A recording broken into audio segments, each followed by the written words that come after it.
So I think this almost qualifies as a late night Lombardi, but not quite. We're getting started at 8:45 p.m. I think the cutoff or the beginning of a late night Lombardi is 9 p.m. But I had to rush home from the bar, watched downtown actually today. Good Thursday night game. Minnesota Vikings tried to put on a comeback against the Philadelphia Eagles. Did not work out for them.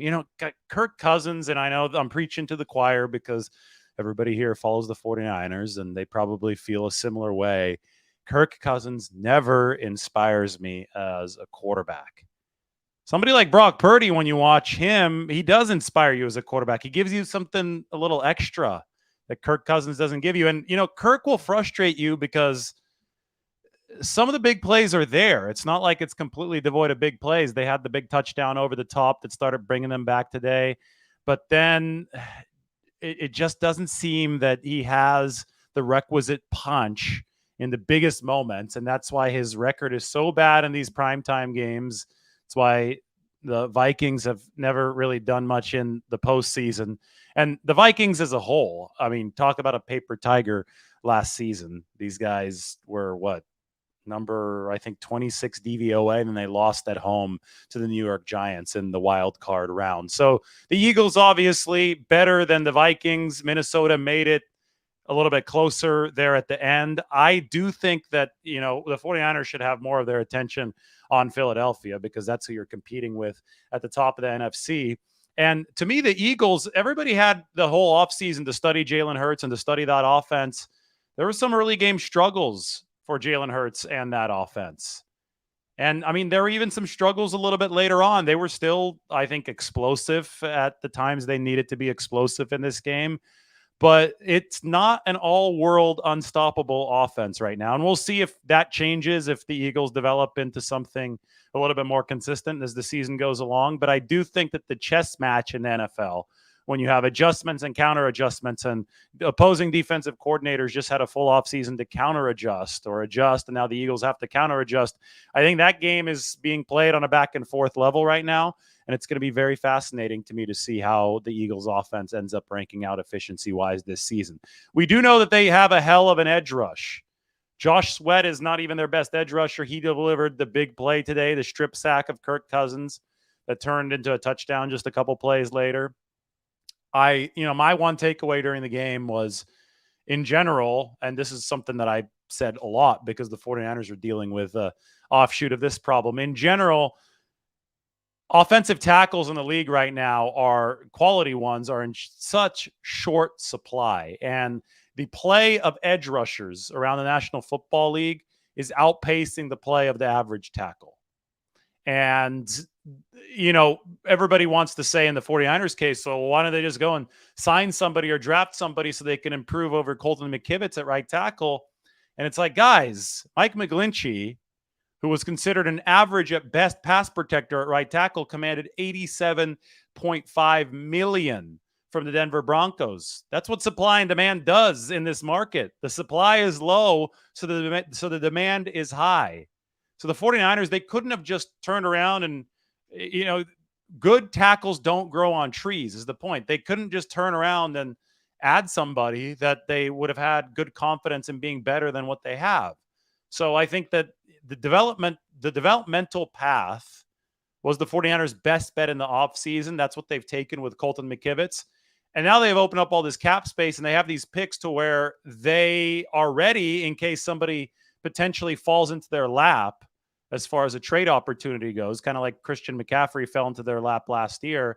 But nothing is guaranteed, especially with tackles being in such short supply. But today we saw tackle get beaten by the Philadelphia Eagles today, and that might have been the difference in the football game. Anyway, you could see the text title underneath me. That's enough about Eagles, Vikings. We're here to talk about 49ers, Rams. And this is the preview of the other side of the ball. Yesterday was 49ers offense against the Rams defense. Today I want to talk about Matthew Stafford against the 49ers defense. Tomorrow I got a piece dropping in the morning, and I'll do a separate video on this. The 49ers have a pick six in 4 straight seasons against the Rams. That's 2 seasons of Jared Goff, 2019 and 2020, and 2 seasons of Matthew Stafford, 2021 and 2022. Will they make it 5? Well, we'll find out Sunday, but that's what my piece and the preview piece in the game is going to be about. So I'll delve further into it there. My bigger question right now is, can the Rams block the 49ers? Because the reason they've been throwing pick sixes and the reason they've lost all these regular season games to the 49ers is because the 49ers have had an advantage up front. 49ers D-line against the Rams offensive line has been advantage San Francisco. In fact, last year in week 4, the Rams gave up 28 pressures to the 49ers. 28, that is a lot. I've been on record saying that was one of the worst O-line performances that I have seen at the NFL level. So with 28 pressures, Matthew Stafford didn't have a chance last week 4. Now, he had a center that we hadn't heard of, Jeremiah Colon. They were playing all out of position. It was an ugly situation for the Rams. 49ers blew them out. We saw pick 6 in that game. That was Talanoa Hufanga's last year. Fast forward to week 8. These teams rematched. The show was stolen by Christian McCaffrey with NFL history. He threw for a touchdown, he ran for a touchdown, and he caught a touchdown. First player to do that. But the other side of the ball had a more interesting chess match to me because the Rams were coming off the week 4 game where Matthew Stafford just got swamped in the pocket. They needed to buy Stafford more time, or they needed to devise a new way of going about things. They decided for the latter. They decided to go quick game, heavy quick game, quick release. In fact, it was the same way the 49ers had beaten the Rams many times with Jimmy Garoppolo, despite being behind an offensive line that couldn't really block Aaron Donald, Von Miller, Leonard Floyd, those guys.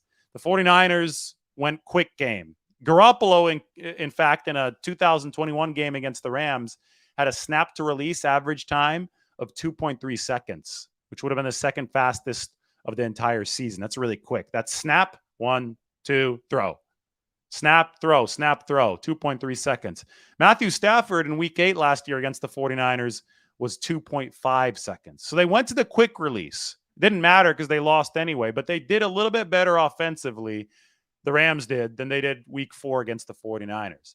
I think it sets it up for this game in week 2 of the 2022-23 season. We're ahead of 2022 now. God, these years go by quick. Seems like 2021 was just yesterday. But anyway, sets it up for week 2 of this 2023 season, where I think the Rams, again, face a big disadvantage against the 49ers up front. You have some familiar faces for the Rams along their offensive line, and mainly it happens at right tackle. That's Rob Havenstein at right tackle. He's been there for several seasons. Nick Bosa rushes against both sides. Nick Bosa is familiar with Havenstein. The other side of the line of scrimmage is going to feature, I think, well, we'll see how the Rams play it. But between here, they have Brian Allen at center again this year. And Brian Allen was the center in week 8 last season. That's a big cog for the Rams. You have Joe Noteboom, Steve Avila, and Alaric Jackson being the other 3 offensive linemen. Alaric Jackson played some tackle last season on the left side, but not until a later game substitution against Nick Bosa. So how the Rams fare against Bosa and company with this reshuffled offensive line, with me looking at the tackles first and foremost, we look at somebody like Havenstein. How is he going to do against Nick Bosa when he lines up on the right? How are they going to fare on the left side against Nick Bosa? I'm going to look at that first. But then, even if the Rams somehow, some way do better than they have in the past with the tackles against the 49ers exterior edge rush, how's that interior going to hold up against Javon Hargrave, Eric Armstead and company? Because, Armstead just pushed the hell out of the pocket last week. I don't think he showed up on the stat sheet at all. Maybe one tackle, but maybe not. It doesn't matter because he was still dominant. And mano a mano, like if you look at every single spot of the Rams offensive line against every single 49ers defensive lineman, at least the starting guys, it's going to be really, really hard for the Rams to not have to resort to a quick game. And that's going to change how this LA offense looks, because they looked great last year. They looked last week. They looked absolutely great last week against the Seattle Seahawks. 334 passing yards for Matthew Stafford, Puka Nacua, the receiver, the rookie, the fifth rounder out of BYU, 10 catches, 119 yards. Tutu Atwell, who's the speed version for the Rams at receiver. I mean, Puka Nacua is somebody who's 6'2". He's strong. Kyle Shanahan has compared him to Jawan Jennings. Tutu Atwell is more of the burner. That combination of Atwell and Nacua plus Tyler Higbee, the tight end, the Rams were able to keep the Seahawks very off balance. But the Seahawks keep themselves off balance because they can't rush the passer. That's a big issue. So I go back to, can the Rams block the 49ers? Because if they can't, then nothing really matters, because the 49ers are going to play downhill defense and they'll smother the short game. But Nacua, who had that big game in his first NFL game for the Rams against the Seahawks, he actually missed Thursday's practice with an oblique strain. And keep in mind that Cooper Kupp, the all-world receiver for the Rams, he's on injured reserve with the hamstring strain. So the 49ers don't have to deal with Kupp. Looks like Nacua is at least partially hurt. That's going to be something to keep an eye out for. And that leaves you with Tutu Atwell, who's got burner speed. But again, will that speed even come into play? Because if the Rams can't block the 49ers, then I don't think it will. Here's the 2.5 second stat. That's the speed release for Matthew Stafford. Jared Goff had a turn to quick release against the 49ers in 19 and to a lesser extent in 2020. Stafford's had to do it in 2021 and 2022. Folks, it is not shocking that the 49ers have 4 pick sixes over the past 4 years against the Rams team that has been cornered into going to the short game to avoid sack opportunities for the 49ers. Every single one of those pick sixes. So you go 2019, Fred Warner in the flat against Jared Goff. 2020, Javon Kinlaw off of a screen pass, Jared Goff. 2021, Jimmy Ward flips into the end zone. That was on a very short pass to Tyler Higbee, or an attempt to Tyler Higbee. Pick 6. In 2022, Talanoa Hufanga stepping in front of Cooper Kupp on a very quick in-breaking route. Every single one of those picks has been an instinctual pick from the 49ers against the short game.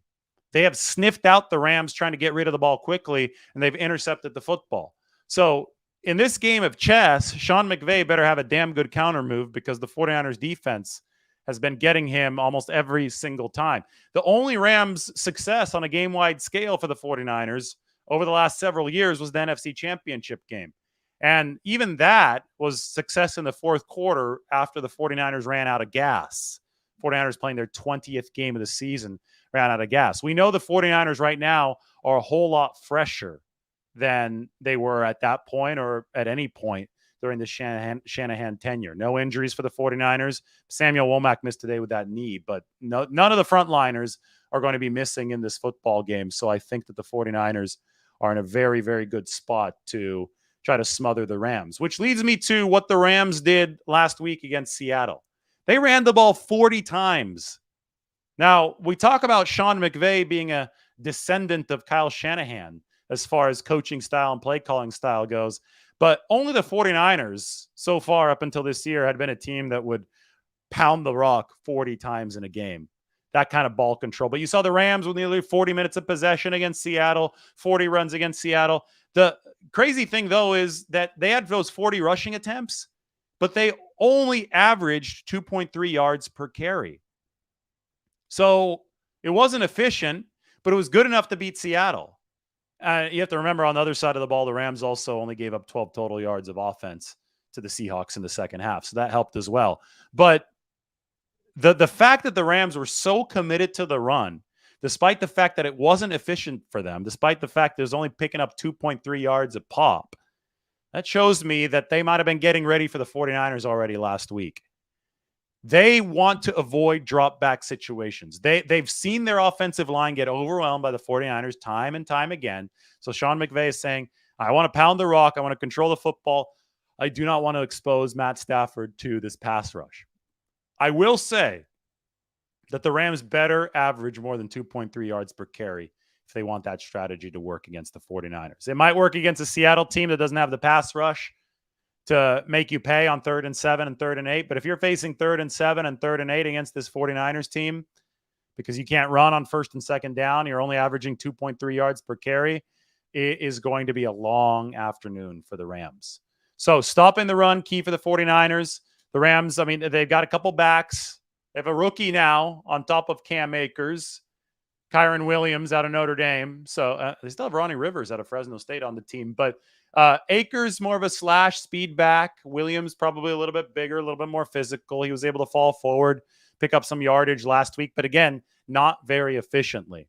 So there are two ways to counter a team that has a better pass rush than you have an offensive line.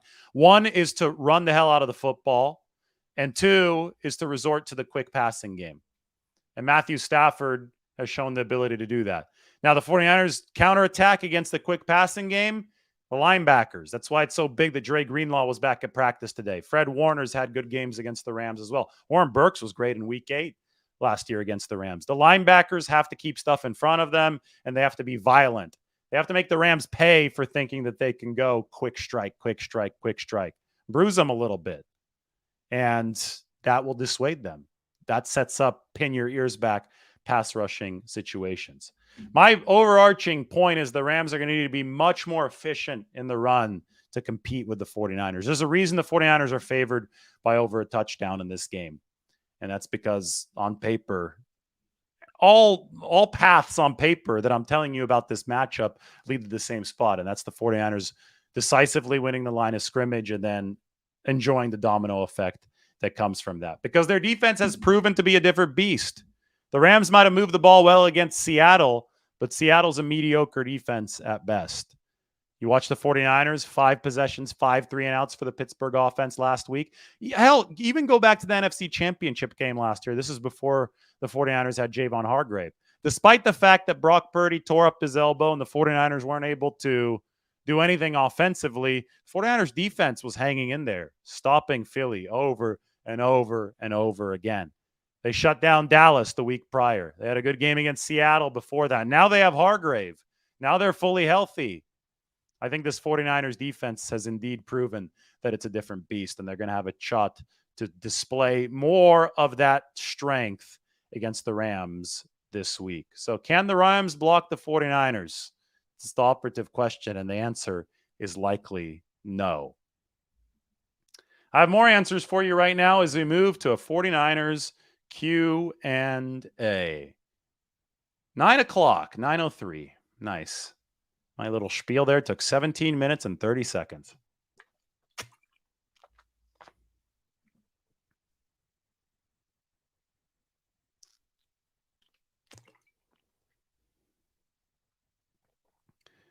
Is Jim Everett in here, a resident Rams fan? Here's Jason. Jason's one of my good friends. He was at my wedding. That's how good of a friend he is. We had a small wedding. Not a lot of people were invited there. Jason's out. I think he's in Nashville right now. He thinks that Moody will come to play. Let's remember the Rams were number 1 in red zone defense last year. Might have to settle for some key field goals, but Jason still thinks the Niners will win by 17. Yeah, and so the Rams, I know that we're flipping sides of the ball now, but we can since it's the Q&A. The Rams look different defensively as far as names, but Aaron Donald hasn't changed, right? And I think that they've got everybody was playing hard against Seattle. It's not easy to hold a team to 12 yards in the second half, no matter what injuries they have along the offensive line. The Seahawks saw both of their offensive tackles hurt, but this Rams defense is playing with intent. They're playing with effort, and they'll have some confidence here entering this game against the 49ers. What's Deebo's stat line against the Rams? Well, Deebo Samuel always seems to get up for the Rams. So I think he'll have a couple runs in this game, and then he'll have, let's say, 6 catches for 110 yards and a touchdown. It's past midnight in Florida, and Jason, who's in Nashville, for him, it's 11:04. It's late over there.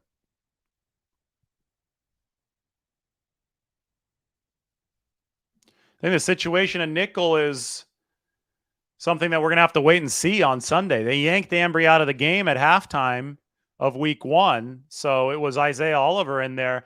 If Ambry is going to get another shot, because Samuel Womack right now missed practice, so I wouldn't think that he'd be a big part of the game plan.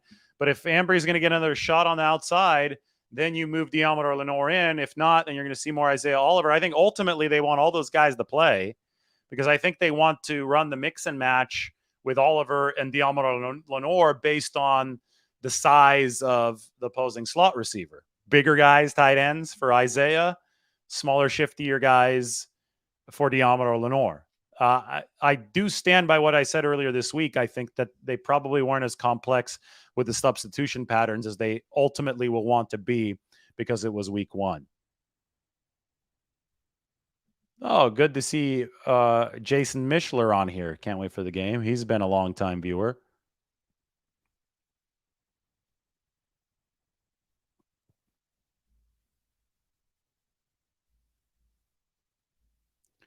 No Jalen Ramsey this time. That is right.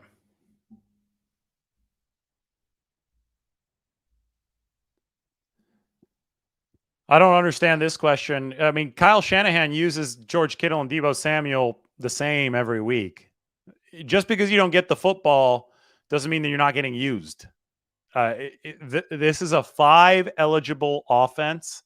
Every single player is important to what's going on. Sometimes George Kittle will run out there and he'll get 2 defenders latched onto him. That means that somebody else is opened up. You're still using George Kittle even if the football isn't going to him. So they're going to use George Kittle and Debo Samuel the same as they always do. It's the same every week. If they're healthy and they're in there, they get used the same. They just don't get the ball as much. But you can't associate getting the ball with usage in the NFL. Not in this offense. That's not how this offense works. Brock Purdy plays point guard for a 5 eligible offense, and you're going to use leverage. You're going to use matchup leverage depending on which way the defense is breaking. I don't think any opponent is going to like Bosa and Hargrave together. Somebody asked me about the Rams' interior line. I don't think it's as good as what the 49ers are going to throw out there. I mean, they've got a new left guard in Steve Avila. Brian Allen's a solid center. It all fell apart for the Rams last year when they didn't have Brian Allen, when they're on their third string center, kind of like it fell apart for the 49ers in 2020 when they were on their fourth string center. So he's got to stay healthy, but I still think that the 49ers have a big advantage when you look at Hargrave, and they're going to have an advantage of everybody with Hargrave, Eric Armstead, and those guys inside. Levi South. The prediction is about 70% 49ers fans, 70-30, I would say. I think some of the models are saying about like 66, 67% 49ers fans. So 66-34. 2/3 of the stadium. It's not bad for a technical road game.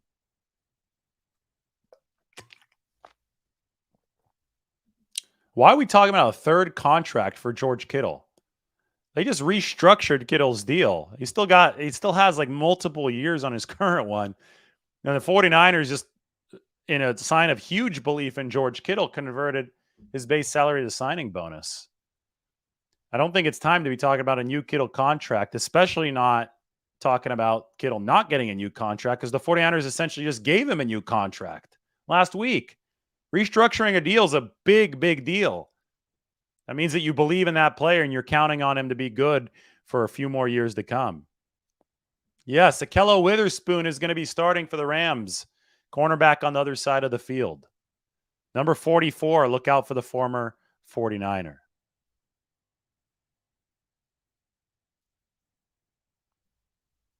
Are we expecting an Elijah Mitchell statement game? I don't know. I mean, Christian McCaffrey had a big load last week. Maybe Mitchell gets a little bit more run. I'm excited to see how the 49ers play this, given the fact they play on Thursday night against the New York Giants. Quick turnaround. I don't know if that's going to mean there's going to be some more load management here. Thursday night football is just kind of crappy as far as the health and safety of players and the fresh and the quality of football too. I just don't think it's as good on Thursday night because of the short rest. So we'll see if the 49ers flex a little bit more of their depth. Wow, thank you. Is my plan to attend all regular away games?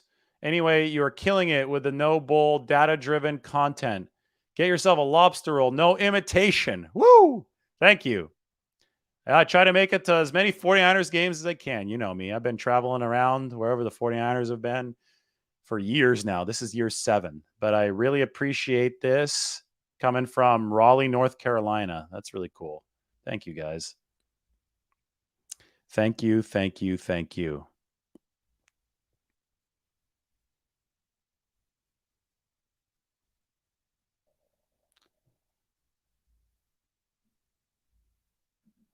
Don Nelson says, 49ers blocking like bullies. Rams may lose their temper. Well, Jawan Jennings is the guy that draws those personal foul flags. So, yes, it is possible. Last night I got for dinner, I went to Mission Chinese food. Were you the one that recommended that? Somebody recommended Mission Chinese, so I decided to go there. It was really good. I got the carbonara at Mission Chinese, and then I got some dumplings that were like Greek fusion dumplings. They're really good with the tzatziki sauce. But I also made a stop on the way at a little taco stand. I think it's called Tacos Dos Amigos, right on Valencia and 18th. And if I could share this with you now, then I will. Yes, I can. Yes, I can. Since you asked, I will deliver. It's just going to take me a second to get this up on the screen. Apologies. Okay, here we go.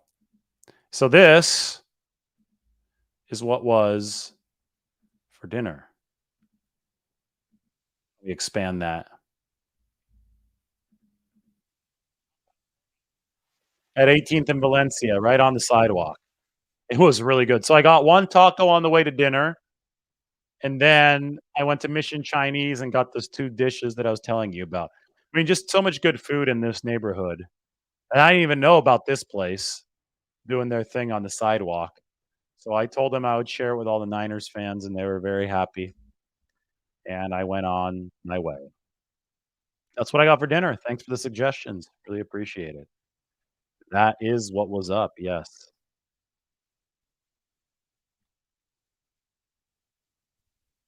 Oh, awesome. You were there last week. How do the Rams stop the 49ers offense? Well, you slow the run, you guess right when they're going to run, when they're going to pass, well-timed blitzes, or just well-timed pin your ears back kind of situations where you could beat the tackles, namely Colton McKivitz and Spencer Burford. That's the weak point of the line. And that throws a wrench. That puts the 49ers into poor down and distance situations.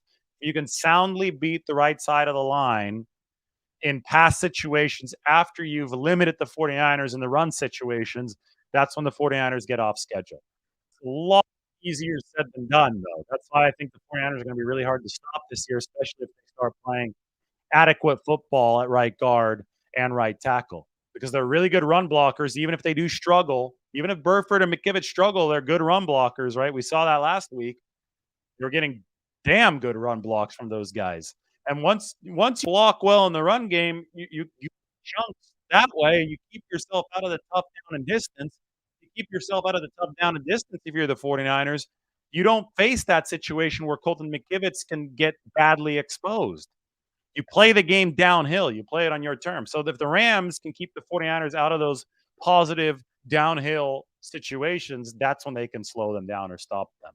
And that's where Aaron Donald's a big time game breaker. Aaron Donald's the kind of guy that could single handedly make a couple of plays that make it an uphill battle for the opposing offense.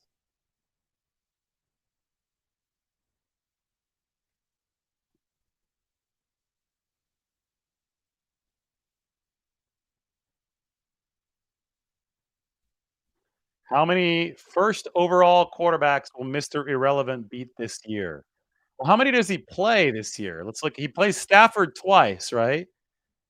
If he plays Stafford twice, then that would be 2 if the 49ers beat the Rams twice. I'm looking at the schedule right now. Let's get this open for you here. We could put this up on the screen. So New York Giants, that's Daniel Jones. They don't have a number 1 overall pick. The Cardinals won't have Kyler Murray. I don't think they'll will they have him later in the year or no? Not sure. Cowboys, Dak, Deshaun Watson. Was Deshaun Watson number 1 overall? Trying to remember. He was a first rounder. That's going to be a good game. Kirk Cousins wasn't. He was a third rounder. Joe Burrow. Okay, so Purdy and Burrow, that's going to be an opportunity. Deshaun wasn't. So it's Burrow and Stafford are the only 2. Okay. Oh, no, Trevor Lawrence. It's got a chance with Trevor Lawrence right here. So that's going to be 2 against Stafford, 1 against Burrow, 1 against Lawrence. That's 4 opportunities. Baker Mayfield and the Buccaneers, Geno Smith and the Seahawks, Jalen Hurts and the Eagles. Back to Geno Smith. Then the Cardinals again. Lamar Jackson wasn't number 1 overall. Yeah, so it will be 4 opportunities this year for Mr. Irrelevant to beat number 1 quarterbacks. I don't know about Kyler Murray because he's not going to be available for the first 49ers Cardinals game. I don't know later in the season, though. Haven't really done a Kyler Murray health check all too much recently. That's kind of at the bottom of my scouting priorities for the 49ers right now. Oh, Jared Goff. But Jared Goff wouldn't be until the postseason. They don't play the Lions. You know what's crazy? Jared Goff was responsible for 2 of the pick sixes in the 4 consecutive years that the 49ers have notched off of the Rams. Jared Goff is only like 30 throws away from setting the NFL record for most consecutive attempts without an interception. So he's really cleaned his game up since his time with the Rams. Good for him, Cal product. Because he threw a few too many of those picks. He didn't take care of the football well enough for the Rams. That really pissed Sean McVay off. Remember, McVay was very mad after the 2020 game. That was the pick 6 to Javon Kinlaw. Then Goff had at least 1 fumble in that game, maybe a second one. I think 3 turnovers.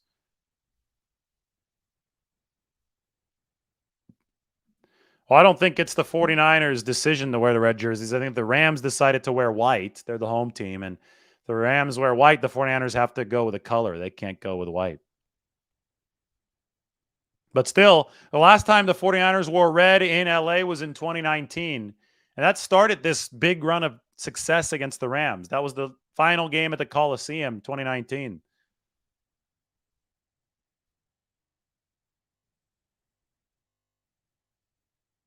Dan wants to know if hat-on-hat blocking will continue. Generally, whenever the 49ers have hit the hat-on-hat blocking stride, they have carried it through the end of the season. It's usually been something they've picked up like mid-season playoffs, and they finish hot, right? This team finishes strong. The fact that we saw it so impressive in week 1 is a big, big arrow up for the 49ers prospects this year. Yeah, Goff has a lot better confidence. Maybe not playing for Sean McVay. Maybe Sean McVay was micromanaging him. Maybe Detroit allowed Goff to really become who he can be because he was really skittish in LA. Second you got pressure on him, it was over.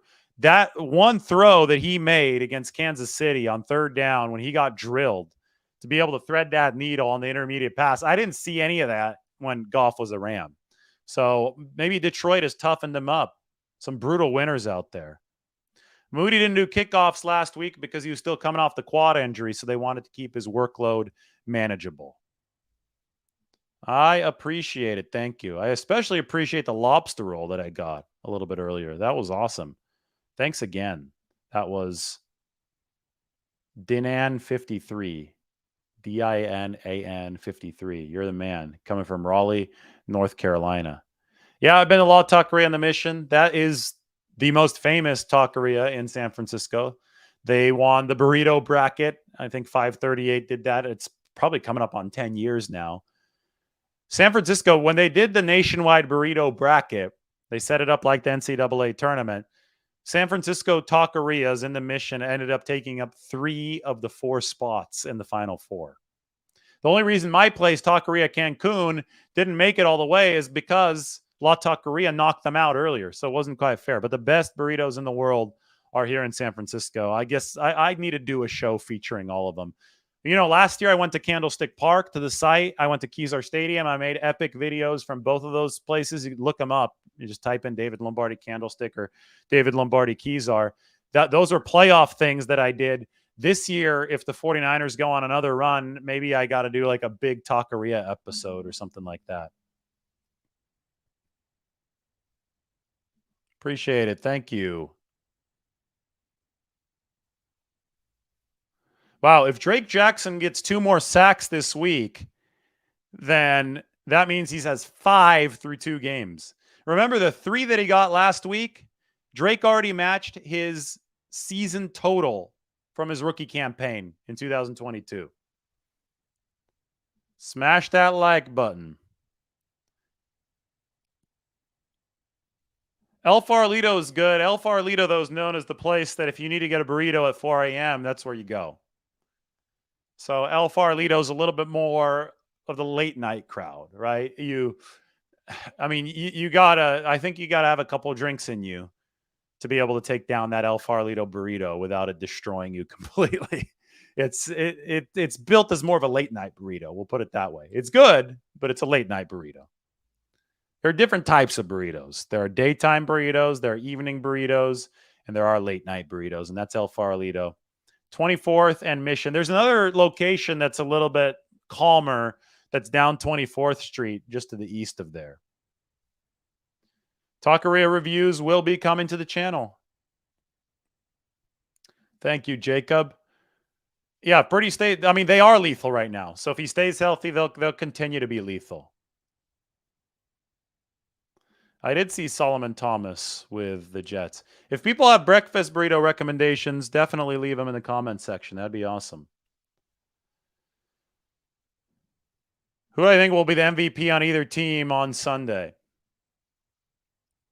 Think Debo. Debo always shows up against the Rams for some reason. I think he's going to do something crazy. Donald for the Rams. Debo and Donald.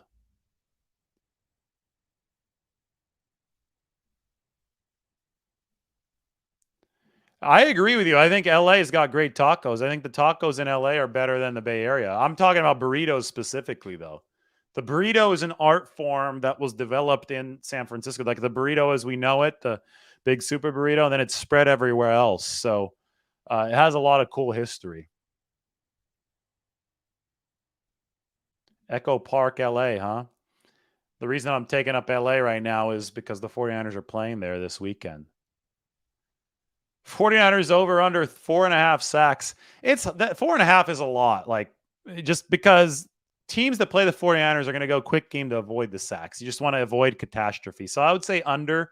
That doesn't mean their pass rushing performance is going to be bad. I think it just means that it's tough to get 5 sacks when the other team is getting rid of the ball in 2.3 seconds.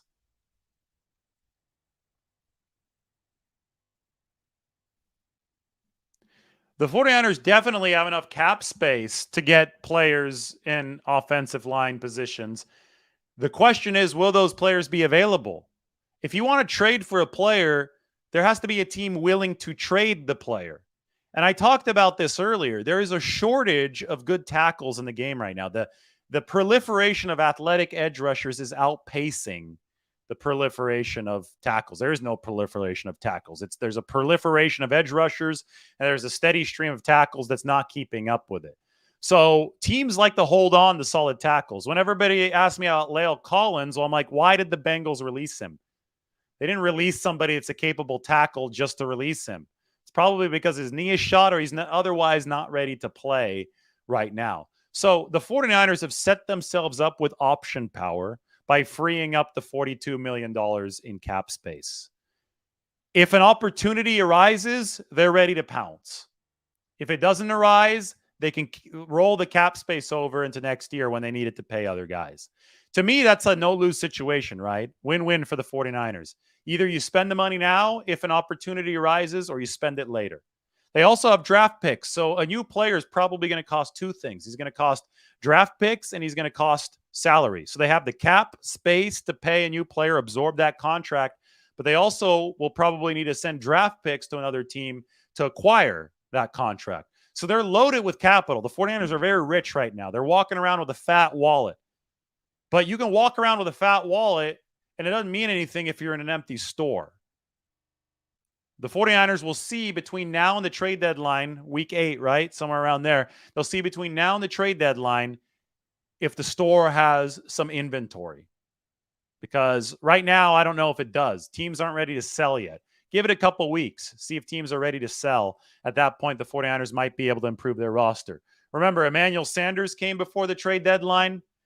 Jordan Willis came before the trade deadline. That was so Sanders is 2019, Willis is 2020. Charles Omenihu, 2021 trade deadline, and then 2022 Christian McCaffrey.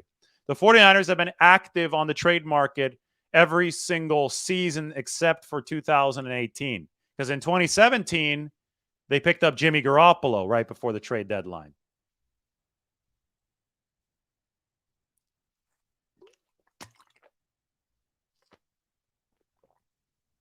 Are the Rams good or are the Seahawks bad? I think it's a matchup thing. I don't know who's good and who's bad yet. I got to watch more games. I know the 49ers are good because they've proven themselves in years prior, and now they prove themselves in week one. But it's a matchup thing. There's a reason why the Rams have owned the Seahawks, and there's a reason why the 49ers have owned the Rams because of the matchup of the line of scrimmage. The 49ers can exploit the Rams' weak offensive line much more than the Seahawks can exploit the Rams' offensive line. So anyway, we're going to have to see how these teams match up with other teams and develop a bigger sample before we know for sure. So this is interesting right here. Thoughts on the Raiders denying a trade of Khalil Mack to the 49ers a few years ago because it would benefit the 49ers. Somebody presented this today as if it were breaking news. It's not. We knew this at the time. At the time, the 49ers, I don't know who put out the report, but the 49ers were very open about the fact that they actually had offered the Raiders a bigger package for Khalil Mack than the Bears, but the Raiders did not want to do business with the 49ers. So the 49ers moved on. They picked up Nick Bosa. Now, if they would have picked up Khalil Mack before the 2018 season, the 49ers probably wouldn't have ended up with Nick Bosa. I think they're happy with Nick Bosa. So sometimes the chips just fall the way they're supposed to fall.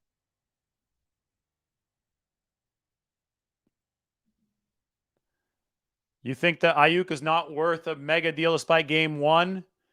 They already overpaid Debo. Don't do it again. Well, the good news for the 49ers is that they're not deciding based on one game. If Brandon Ayuk continues to deliver the way that he did, then yes, they'll pay him. If he doesn't, if he falls off, they'll have some stuff to think about, and his market value will probably change. But Jeremy Maclin, I don't think blocks the way that Brandon Ayuk blocks, and that's a huge deal. That shows the dog inside Brandon Ayuk. So I don't really agree with that comparison.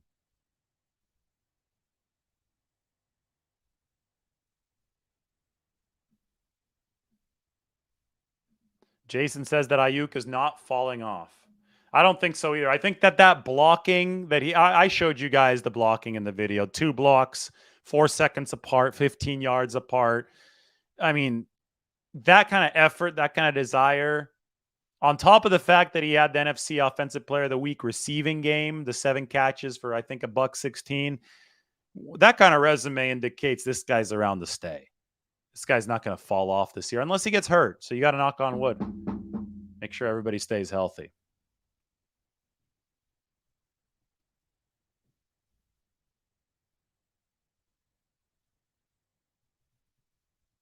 Terrence thinks the 49ers will go outside corner help. I think they love Deommodore Lenoir and Charvarius Ward, but they could always see an injury. They might also want more outside corner help to be able to slide Lenoir in full time to the inside. So I'm not saying no to your prediction here. It definitely is possible, but so much of it just depends on what is in stock at the store. You could say, I want this, I want this, I want this, but if they don't have it, it doesn't matter. And it doesn't matter how much money and how much capital you have.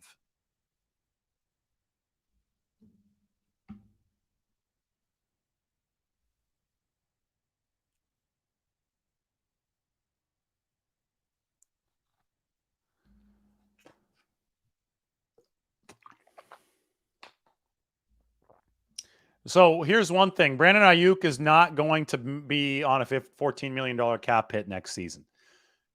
If they extend him, they will lower that money, just like they lowered Nick Bosa's this year. Bosa was supposed to play for $18 million this year. That was his original 5th-year option hit, and he's now playing for $11 million. So with a new long-term contract for Ayuk, they would actually bring that number, that $14 million, down.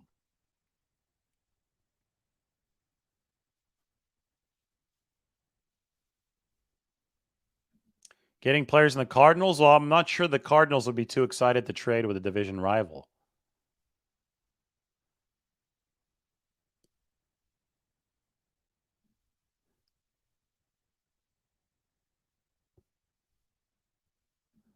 The 49ers could theoretically re-sign Ayuk in season if Ayuk wants to sign such a contract.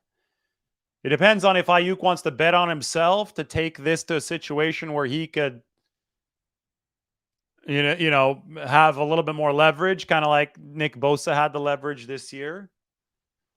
But I don't think that Ayuk will ever have quite as much leverage as an edge rusher, just because he doesn't play quite as valuable of a position. So maybe it would be smart for him to sign earlier. I don't know. But yes, the 49ers could sign him in season with the cap space that they have. He is eligible for that contract extension. It's not Parag necessarily taking it down to the last second. It's also these players. I mean, Nick Bosa wanted the deadline pressure. He wanted all the smoke, or at least his representation did, because he wanted to secure the best possible deal.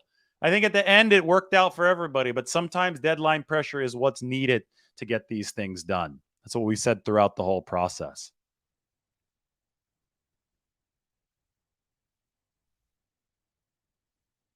Yes, the Seahawks lost both of their starting tackles. The Rams didn't. They still have Havenstein. The Rams do it right on the right side. Alaric Jackson on the left. Now Joe Noteboom is playing guard now for the Rams. So they've shuffled things around on the inside.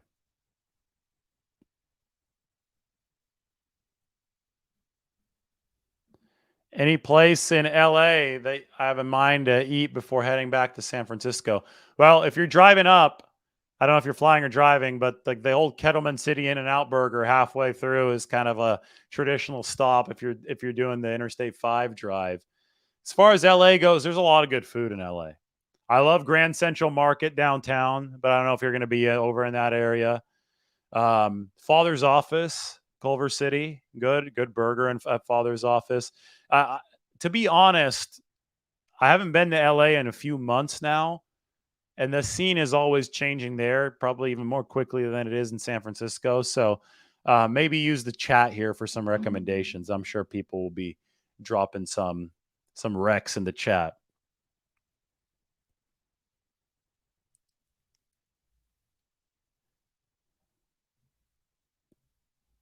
I think it's too early to say that anybody sucks right now. Seahawks can get better. Seahawks can be scrappy. And I don't think they could flex out Thursday games. You could flex teams out of Sunday Night Football, but not out of Thursday.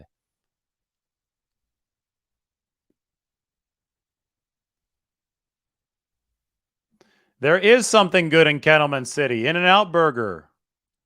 In-N-Out Burger is good in Kettleman City. So if you want a stadium tour for SoFi, I've already done like 3 of those. Go ahead and search David Lombardi SoFi Stadium Tour, 49ers Rams Stadium Tour. So in case that was my most popular, I started doing the stadium tours with SoFi. Can they get out of Debo's contract? I don't think they're trying to get out of Debo's contract. They had you're very, very intent on trying to get out of these contracts, but I don't think the 49ers are thinking that way. They even doubled down on Debo last year with an option bonus that turned into a proration. So they like Debo. They think he's going to have a big year. He had a nice start, and they like Brandon Ayuk. I don't know what else to really say, but I do appreciate it. Thank you. There are 2 In-N-Outs in Daly City now.